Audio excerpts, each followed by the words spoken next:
Hello and welcome to our channel Education Point Gujarat official.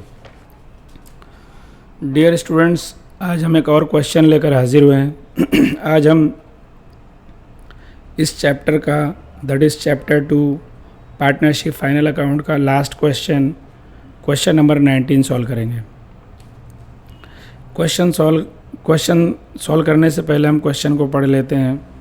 ये बहुत ज़्यादा इम्पोर्टेंट क्वेश्चन है, इसमें बहुत सारे एडजस्टमेंट ट्रिकी एडजस्टमेंट्स हैं, तो उसको हम थोड़ा ध्यान से देखेंगे। तो हम पहले ट्रायल बैलेंस पढ़ते हैं। ट्रायल बैलेंस दिया हुआ है। पहले क्वेश्चन पढ़ते हैं। Jay and Prafulla are partners of a partnership firm sharing profit and loss in equal proportion from trial balance dated 31/3/17 and additional information prepare financial accounts of the firm. Trial balance statement format में दिया हुआ है और इसमें current account भी दिया हुआ है, मतलब फिक्स्ड कैपिटल अकाउंट मेथड से इस क्वेश्चन को सॉल्व करना है। तो हम ट्रायल बैलेंस देख लेते हैं। हमारे सामने ट्रायल बैलेंस आप पढ़ सकते हो। अब हम एडजस्टमेंट की तरफ चलते हैं। मेन हमारे लिए एडजस्टमेंट है। The value of closing stock is ₹60,000 out of which market value of 10% goods is 20% less and the market value of 20% goods is 10% less. The remaining goods of 42,000 is valued at 25% less than book value. ये इस question का सबसे special adjustment है और earlier questions में हम लोग discuss कर चुके हैं कि क्लोजिंग स्टॉक का जो कॉन्सेप्ट है, मार्केट प्राइस और cost price which ever is less, ये कंसीडर होता है। तो जो लेस है वो कंसीडर होगा। हम क्या करेंगे, क्वेश्चन को अकॉर्डिंगली जिसे एडजस्टमेंट में दे रखा है, मतलब क्लोजिंग स्टॉक से रिलेटेड उतने टुकड़ों में उतने पार्ट्स में डिवाइड कर लेंगे। इसे 10% कह रहा है तो 60,000 का 10% कितना होगा, 6,000। फिर अगला कह रहा है 20% तो 12,000। फिर कह रहा है रिमेनिंग, तो इस तरह से 12,000 और 6,000 इस तरह से 18,000 हो गया। और जो बचा 42,000 जो हमारा गुड्स बचा हुआ रिमेनिंग गुड्स 42,000 है, तो 42,000 ही है। उसकी वैल्यू 25% लेस है, लेस देन बुक वैल्यू। मतलब इसकी वैल्यू एक्चुअली जो हमारे पास जो दे रखा है ये 75% है। Remaining goods of 42,000 is valued at 20% less than book value. तो इसकी वैल्यू जो एक्चुअली ये वैल्यू मार्केट वैल्यू से 25% कम है, तो ये 42,000 कंसीडर होगा। The remaining goods of 42,000 is valued at 25% less than book value. तो इसकी वैल्यू जो है 25% उसकी वैल्यूएशन हो रही, तो उसको हम घटाएंगे मैं इस कॉन्सेप्ट को एक्सप्लेन कर दूं कि 10% 20% लेस है, तो दैट इज़ 10% 6,000 हुआ। 6,000 का 1,200 कम है, तो 1,200 हम 6,000 में से माइनस कर देंगे तो हमारे पास 4,800 आ जाएगा। ऐसे 20% है दैट इज़ 12,000 है, तो उसका 10% कम है, 1,200 कम है, तो 10,800 आ जाएगा। फिर रिमेनिंग जो है कितना 42,000, इसकी वैल्यू हमको कम करना है 25%, तो उसका हम माइनस कर देंगे जो वैल्यू आएगी। इस तरह से हमारा कैलकुलेशन क्लोजिंग स्टॉक का आ जाएगा। अगला एडजस्टमेंट है 10% interest on capital, 9% balances of current accounts and 12% on drawing. Drawing का जो कॉन्सेप्ट है, इंटरेस्ट ऑन ड्राइंग का जो कॉन्सेप्ट है, इसके बारे में थोड़ा सा मैं इन्फॉर्मेशन देना चाहता हूँ। इंटरेस्ट ऑन ड्राइंग के कैलकुलेशन का कॉन्सेप्ट कई एक टाइप का कॉन्सेप्ट है। पहला कॉन्सेप्ट है कि अगर डेट मेंशन किया हुआ है तो अकॉर्डिंग टू डेट कैलकुलेट किया जाएगा, या beginning of the month end of the month दिया हुआ है तो उसका जो कैलकुलेशन का प्रोसेस है उसके हिसाब से कैलकुलेट किया जाएगा। अगर date of interest that is drawing का डेट नहीं दिया हुआ है तो interest on drawing only calculated only for 6 months, 6 महीने से ज़्यादा का कैलकुलेशन नहीं किया जाता है। फिर से एक बार मैं मेंशन करना चाहता हूँ, एक बार बताना चाहता हूँ कि इंटरेस्ट ऑन ड्राइंग के कैलकुलेशन का जो प्रोसेस है, अगर बिगिनिंग ऑफ द मंथ या एंड ऑफ द मंथ दिया है तो उसके जो कैलकुलेशन का प्रोसेस है उसके हिसाब से किया जाएगा, या अगर डेट दिया हुआ है तो डेट के हिसाब से कैलकुलेट किया जाएगा। अगर रेट ऑफ इंटरेस्ट दिया है लेकिन कोई डेट मेंशन नहीं है तो interest on drawing will be calculated only for 6 months. ये इसका कॉन्सेप्ट है। गुजरात बोर्ड में किसी क्वेश्चन में वो पूरा 12% का 12% कैलकुलेट कर लेता है। एक्चुअली अगर डेट मेंशन किया हुआ है तो हम अगर डेट मेंशन कर दिया तो पूरे साल के लिए हम कैलकुलेट करेंगे। डेट अगर ड्राइंग के लिए नहीं मेंशन किया हुआ है तो सिर्फ और सिर्फ 6 मंथ्स के लिए कैलकुलेट होगा। ये अकाउंटेंसी का कॉन्सेप्ट है। वट एवर, अब हम आगे बढ़ते हैं। Monthly salary of 700 is payable to Jay. He has withdrawn salary of 4 months which is included in salary. ये बहुत ज़्यादा इंपॉर्टेंट एडजस्टमेंट है। मैंने हर इफ़ेक्ट को ओपनली कैलकुलेट किया हुआ है ताकि आपको समझ में आए। मैंने कोई दो चीज़ों को एक साथ मर्ज नहीं किया है। नेक्स्ट है Prafulla has introduce additional capital 20,000। जो उसके पास टोटल कैपिटल में से 20,000 जो कैपिटल है वो जनवरी में इंट्रोड्यूस किया, मतलब उस पर इंटरेस्ट सिर्फ 3 महीने का कैलकुलेट होगा। जय हैज़ विड्रॉन 1,000 पर month on the last date of each month. Prafulla has withdrawn 1/10/2016। अब यहाँ डेट दे रखा है तो डेट के according interest on drawing calculate होगा। अगर डेट पूरे साल के लिए मेंशन होता है, जैसे प्रफुल्ला हैज़ विड्रॉन ऑन 1/4/2016 अगर ऐसा कहता तो पूरे साल के लिए 12% कैलकुलेट होता। और अगर यहाँ पे 6 मंथ्स के लिए मेंशन किया तो 6 मंथ्स के लिए कैलकुलेट होगा। अगर डेट मेंशन नहीं है तो interest on drawing will be calculated only for 6 months. हम क्वेश्चन को टैली करने के लिए या पीछे के आंसर से मैच करने के कॉन्सेप्ट से कुछ भी करके हम कैलकुलेट नहीं कर सकते। जो रूल है इंटरेस्ट ऑन ड्राइंग का चार्टर्ड अकाउंटेंसी के कॉन्सेप्ट से, वो अगर डेट मेंशन नहीं है तो सिर्फ और सिर्फ 6 महीने के लिए 6 मंथ्स के लिए कैलकुलेट होता है। आगे हम बढ़ते हैं। Prafulla has withdrawn goods of ₹2,000 on 1/12/2016 which is recorded in the sales book at ₹2,400। मेरा ख्याल आपको समझ में आ रहा होगा। यहाँ पे अमाउंट का सिंबल यूज़ नहीं किया है तो हम सिंबल भी यूज़ कर दे रहे हैं। मेरा ख्याल आपको समझ में आ रहा होगा। इनकन्वीनियंस के लिए वेरी सॉरी फॉर इनकन्वीनियंस। तो 2000 का अमाउंट हो गया और उसको रिकॉर्ड कैसा किया है, 2400 के हिसाब से रिकॉर्ड कर दिया है। तो इसका इफ़ेक्ट हम लिख लेंगे, जहाँ पे आता है वहाँ रिकॉर्ड कर लेंगे। अगला एडजस्टमेंट है 1 डेटर ऑफ ₹2,400 बिकम इंसॉल्वेंट 40 पैसे पर रुपीज़ डिविडेंड रिसीवेबल। अगर BDR कैलकुलेट करने के लिए दिया है तो हम ये डाउटफुल 2400 डेटर डाउटफुल है, पहले गुड डेट निकालना जाएगा। गुड डेट क्या होता है, total date minus doubtful debt. तो ये हमारा गुड डेट्स होता है। गुड डेट्स पे ही हमेशा BDR कैलकुलेट होता है। अब हम लोग आगे बढ़ते हैं। ट्रायल बैलेंस पे एडजस्टमेंट के अकॉर्डिंग निशान लगाते हैं। तो हमारा पहला इनबिल्ट एडजस्टमेंट है, परचेज एंड सेल्स पे निशान लगा लिया। रेंट पे निशान लगा लिया, 1 महीने का आउटस्टैंडिंग है। इंश्योरेंस प्रीमियम पे निशान लगा लिया। लोन ऑफ प्रफुल्ला पे निशान लगा लिया। उसके बाद अब हमारा एडजस्टमेंट नंबर 3 है, उस पर हम उसके हिसाब से निशान लगाएंगे सैलरी का, क्योंकि फर्स्ट एंड सेकंड जो है partners capital and current account से रिलेटेड है, ड्राइंग से रिलेटेड है। नेक्स्ट है हमारा एडजस्टमेंट नंबर 6, डिप्रिसिएशन से रिलेटेड है, तो उसको हमने निशान लगा लिया। मशीन पे भी डिप्रिसिएशन, उस पर भी निशान लगा लिया। नेक्स्ट है हमारा परचेज एंड सेल्स से है, उसको हमने निशान लगा लिया। दैट इज़ इसने ड्राइंग किया हुआ है, प्रफुल्ला ने कुछ ड्राइंग किया हुआ तो उसका हम निशान लगा लेंगे। BDR से रिलेटेड है तो उस पर हमने निशान लगा लिया। आखिरी एडजस्टमेंट है, इस तरह से सारे एडजस्टमेंट पे हमने निशान लगा लिया।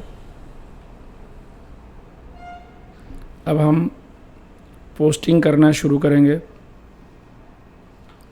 सबसे पहले हमने बैलेंस शीट क्रिएट किया, पार्टनर्स का कैपिटल अकाउंट रिकॉर्ड कर लिया लाइबिलिटी साइड पे, टोटल करके बाहर अमाउंट कॉलम में लिख लिया। नेक्स्ट है पार्टनर्स करंट अकाउंट, तो उनके बैलेंस के अकॉर्डिंग उनका बैलेंस हमने डाल दिया। जिस पार्टनर का डेबिट बैलेंस है उसका डेबिट साइड पे लिखा, जिस पार्टनर का क्रेडिट बैलेंस है उसको क्रेडिट साइड पे, और ड्राइंग ऑलवेज डेबिट होता तो उसका डेबिट साइड पे। अगला ट्रेडिंग अकाउंट है, उसमें हमने opening stock, purchase return, sales return लिख लिया। नेक्स्ट है bank overdraft, bills payable, cash, bills receivable, तो इसको हमने रिकॉर्ड कर लिया। अगला हमारा रेंट है, इनबिल्ट एडजस्टमेंट है, इस पर हमने निशान लगा लिया। अगला बिल्डिंग है, इसको हमने एसेट साइड पे लिख लिया। डिप्रिसिएशन ऑन बिल्डिंग है, इसको हमने लिख लिया प्रॉफिट एंड लॉस अकाउंट के डेबिट में। फ्रेट है, ट्रेडिंग अकाउंट के डेबिट में लिख लिया। फर्नीचर है, सेल ऑफ फर्नीचर है, डेटर है, क्रेडिटर है, तो इसको हमने एसेट साइड और लाइबिलिटी साइड पे लिख लिया। अगला हमारा सैलरी है, इंश्योरेंस प्रीमियम है, बैड डेट है, ओल्ड BDR है, ये सबको लिख लिया। जिस पर एडजस्टमेंट है उसके नीचे सब पे एडजस्टमेंट है तो उसके अमाउंट को अमाउंट कॉलम में नहीं लिखा है, उसके नीचे एक एक लाइन छोड़ लिया। जितना एडजस्टमेंट रहता है उतनी लाइन छोड़ ली जाती है। अगला लोन ऑफ प्रफुल्ला है, इस पर भी एडजस्टमेंट है तो उसका अमाउंट कॉलम में नहीं लिखा। नेक्स्ट है हमारा वेजेस, तो ये ट्रेडिंग अकाउंट के डेबिट में आएगा, इसको हमने लिख लिया। अगला हमारा डिस्काउंट है, ट्रेडिंग एक्सपेंस, एडवर्टीजमेंट एक्सपेंस है, तो इसको अकॉर्डिंगली हमने प्रॉफिट एंड लॉस अकाउंट में रिकॉर्ड कर लिया। इसके बाद हमारा अगला है ऑफिस मशीन है, इसको हमने रिकॉर्ड कर लिया। इस पर एडजस्टमेंट है, इसका अमाउंट कॉलम में नहीं लिखा। अब हम पोस्टिंग हमारी हो गई, अब हम एडजस्टमेंट का इफेक्ट डालेंगे। सबसे पहले क्लोजिंग स्टॉक, मैंने इसके बारे में आपको कैलकुलेट करके बता दिया था, एक्सप्लेन कर दिया था, आप उस तरह से कैलकुलेट कर लीजिए। तो ये इस तरह से हमारा क्लोजिंग स्टॉक आ गया। इसका सेकंड इफेक्ट एसेट साइड में आएगा, तो हमने एसेट साइड में क्लोजिंग स्टॉक लिख लिया। नेक्स्ट हमारा है interest on capital and interest on current account and interest on drawing, तो सबका इफेक्ट हमने लिख लिया। इसका second effect partners current account में आएगा, तो हमने पार्टनर्स करंट अकाउंट में लिख लिया। जिसका करंट अकाउंट क्रेडिट है उसका इंटरेस्ट क्रेडिट साइड पे रिकॉर्ड होगा, जिसका डेबिट है उसका डेबिट साइड पे रिकॉर्ड होगा, ड्राइंग का डेबिट पे होगा, interest on capital credit side पे होगा। तो सब हमने लिख लिया। अब उसके बाद सैलरी है, तो कह रहा है कि जय की सैलरी में रिकॉर्ड है, तो हम सैलरी में से माइनस कर देंगे। इसका सेकंड इफेक्ट जय के डेबिट में लिखेंगे कि उसने विड्रॉ किया तो उसके डेबिट पे रिकॉर्ड होना चाहिए था। नेक्स्ट है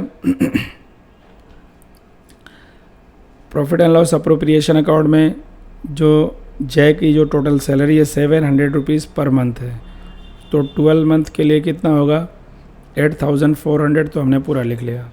इसका सेकंड इफेक्ट किधर आएगा, पार्टनर्स करंट अकाउंट के क्रेडिट में आएगा, तो इसको हमने लिख दिया।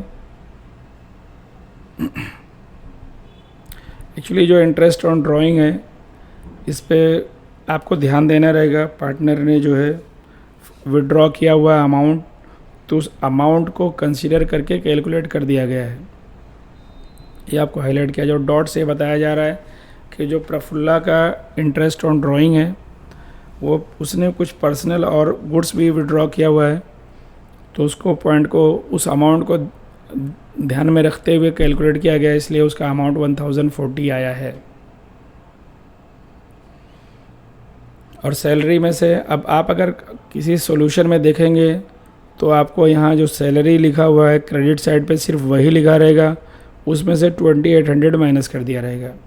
तो यहाँ सिर्फ क्रेडिट साइड वाला दिया है, तो वहाँ अमाउंट उतना कैसे आया ये एक्सप्लेन किया हुआ नहीं रहता है, इसलिए मैंने पूरा डिटेल लिखा है कि जो उसका टोटल सैलरी कितना है 8400, उसने उसमें से कितना विड्रॉ कर लिया है 2800। तो अगर हम इसको माइनस कर दें तो हमारा जो सॉल्यूशन में दिया हुआ उसके बराबर आ जाएगा। ये मैंने पूरा आपको डिटेल समझाने के लिए ऐसा रिकॉर्ड किया है। आगे बढ़ते हैं। डिप्रिसिएशन का अमाउंट है, हमने डिप्रिसिएशन कैलकुलेट कर लिया मशीन पे भी और फर्नीचर पे भी। फर्नीचर ऑफिस मशीन का अमाउंट कैलकुलेट करना है, उसका कॉन्सेप्ट है, ये तीसरा इंपॉर्टेंट पॉइंट है। तो उस पर जैसे जैसे दिया हुआ उसको हमको पढ़ना है। फिर से मैं क्वेश्चन पढ़ दे रहा हूँ 19 ऑफिस मशीन के बारे में, क्योंकि उसमें अलग अलग अमाउंट दिया हुआ है। जो अमाउंट जैसे दिया हुआ है उसके हिसाब से उस पर डिप्रिसिएशन कैलकुलेट किया जाएगा। मेरा ख्याल आपको समझ में आ रहा होगा। अगर आपको समझ में नहीं आ रहा है, आप वीडियो पॉज करके या रिवाइंड करके फिर से आप सुन सकते हैं। देखिए फर्नीचर के बारे में है। फर्नीचर का अमाउंट 84,600 है। Sale of furniture beginning of the year में फर्नीचर सेल हो गया है 14,600 का, तो पहले वो माइनस कर देंगे। उसके बाद जो अमाउंट बचेगा उस पर डिप्रिसिएशन कैलकुलेट किया जाएगा। तो इस तरह से मतलब डिप्रिसिएशन कर दिया। फिर ऑफिस मशीन है। ऑफिस मशीन के बारे में कहा जा रहा है कि जो टोटल मशीन 52,000 है, तो 52,000 में से पहले 12,000 माइनस किया जाएगा। क्यों माइनस किया जाएगा कि कह रहे हैं कि एडिशनल 12,000 कब आया है, 31 दिसंबर को आया है। मतलब जो 12,000 उस पर 3 मंथ्स का डिप्रिसिएशन कैलकुलेट होगा, 3 महीने का डिप्रिसिएशन कैलकुलेट होगा, और बाकी 40,000 पे पूरे साल का कैलकुलेट होगा। यही ऑफिस मशीन के डिप्रिसिएशन का इम्पोर्टेंट पॉइंट था, इसीलिए उसको 3 स्टार लगा करके हाईलाइट किया हुआ कि तीसरा इम्पोर्टेंट पॉइंट है ये। जब आप कैलकुलेट करिए इस बात का ध्यान रखिए। तो मैंने एक्सप्लेन कर दिया। इसका सेकंड इफेक्ट हमने प्रॉफिट एंड लॉस अकाउंट के डेबिट में लिख लिया। अब हम आगे बढ़ेंगे। कहा जा रहा कि सेल में रॉन्गली रिकॉर्ड किया था उसका इफेक्ट डाल देंगे 2400, और उसने जो प्रफुल्ला ने ड्राइंग किया 2000 का उसको हमने परफेक्टली लिख दिया। उसके बाद इसका सेकंड इफेक्ट ड्राइंग के नाम से यहाँ पे हमने लिख दिया। प्रफुल्ला के उसमें इंटरेस्ट ऑन ड्राइंग के टाइम पे ये 2000 का अमाउंट कंसीडर कर लिया गया है, इसलिए वहाँ पे छोटा सा डॉट बना करके बता दिया है। और मैंने एक्सप्लेनेशन में बताया कि जो ड्राइंग का अमाउंट वो कंसीडर हो चुका है। इसको आप कंसीडर करके आप कैलकुलेट करके चेक कर सकते हैं। अब अगला पॉइंट है हमारा जो रॉन्गली रिकॉर्ड हुआ है डेटर में, उसको हम माइनस करेंगे। फिर उसके बाद न्यू बाय डेट कैलकुलेट करेंगे। इस तरह से हमारे पास प्रॉपरली डेटर का कॉन्सेप्ट आ जाएगा। इसका सेकंड इफेक्ट हम लिख लेंगे न्यू बाय डेट का। और आउटस्टैंडिंग रेंट है 2000 एक महीने का बाकी है। 11 मंथ्स का 22,000, तो 12 मंथ का कितना होगा, 1 मंथ का 2000, दैट इज़ 2000 प्लस कर देंगे तो 24,000 हो जाएगा। न्यू बाय डेट प्लस कर देंगे नया क्रिएट हुआ इंटरेस्ट ऑन लोन। इसका सेकंड इफेक्ट हम लाइबिलिटी साइड पे लिख देंगे, तो इंटरेस्ट ऑन लोन प्रफुल्लाज लोन उसको प्लस कर लिया, आउटस्टैंडिंग रेंट का लाइबिलिटी में इफेक्ट डाल दिया। इस तरह से हमने पूरा हर ट्रायल बैलेंस का जो एडजस्टमेंट का जो इफेक्ट है उसको हमने पूरा कर लिया। एडजस्टमेंट का इफेक्ट हमने डाल दिया, पूरा कंप्लीट हो गया। अब हम टोटल करने चलेंगे। बैलेंसेस ट्रेडिंग अकाउंट को टोटल करेंगे तो हमारा ग्रॉस प्रॉफिट आ रहा है 1,54,5,400। इसका second effect profit and loss account के क्रेडिट में लिखेंगे, टोटल करेंगे तो नेट प्रॉफिट हमारा आएगा 80,140। अप्रोप्रिएशन अकाउंट में ट्रांसफ़र कर देंगे 80,140, टॉप पे हाईलाइट नहीं किया हुआ है। अब इसका हमने टोटल कर लिया, डेबिट माइनस कर दिया तो हमारा डिविजिबल प्रॉफिट आया 51,660। इसको हमने उनकी रेशियो में डिस्ट्रीब्यूट कर दिया। डिस्ट्रीब्यूट करने के बाद इसका सेकंड इफेक्ट करंट अकाउंट में ट्रांसफ़र कर दिया बाय डिविजिबल प्रॉफिट आपको दिख रहा है। करंट अकाउंट को टोटल किया। ये जो है टोटल जो बैलेंस हमारा आ रहा है, क्रेडिट बैलेंस आ रहा है, मतलब क्रेडिट साइड ज़्यादा है। इसका अब हम लायबिलिटी में ट्रांसफ़र कर देंगे। लायबिलिटी में ट्रांसफ़र करके टोटल करेंगे, तो इसको हमने टोटल कर लिया। तो इस तरह से हमारा डेबिट साइड और बैलेंस शीट का डेबिट और क्रेडिट दोनों टैली हो गया, प्रॉपर हो गया, और इस तरह से हमारा पूरा कैलकुलेशन फिनिश हो गया। Thank you for watching this video. अगर आपको हमारा वीडियो पसंद आया हो तो लाइक कीजिए, सब्सक्राइब कीजिए चैनल को, और अपने दोस्तों में इस वीडियो को शेयर करिए। Thanks once again for watching this video.